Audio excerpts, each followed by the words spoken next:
So my first love is silicon. I literally fell in love with silicon more than 50 years ago. As a teenager, tinkering with electronics as a hobby, and then as an undergraduate university student, studying to become an electrical engineer.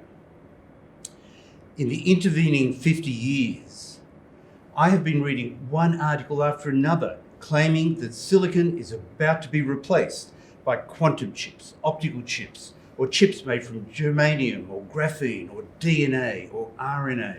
These articles, they've all proved to be wrong. While these competitors to silicon have been struggling to get out of the lab, electronic processing chips made out of silicon, they just keep on getting better and better. So instead of silicon being replaced, it has increased the gap between itself and all of the competitors. Why is that? What is so special about silicon? The pure form of silicon is an insulator. But you can dope it. You can dope it by adding small amounts of phosphorus or boron that give it negative charge carriers or positive charge carriers respectively. And now that doped silicon can carry current. And it is now called a semiconductor. Not an insulator and not a full conductor like metal. When the two types of doped silicon are joined, they form a junction. It's called a PN junction that only allows electricity to flow in one direction. That's a diode.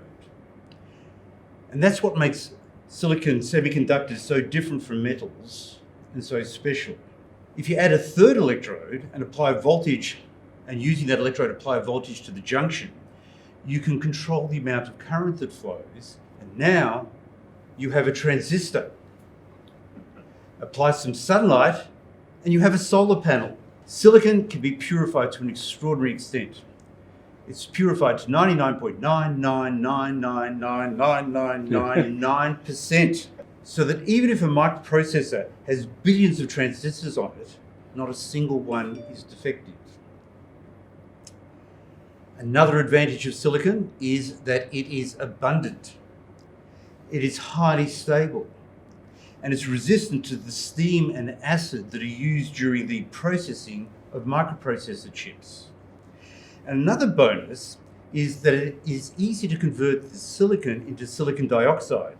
And silicon dioxide is a very effective insulator. And then you can create the next layer of doped silicon on top of the silicon dioxide, or next to the previous layer, without interfering with it. In the latest microprocessors, the features of the transistors are only 5 nanometers.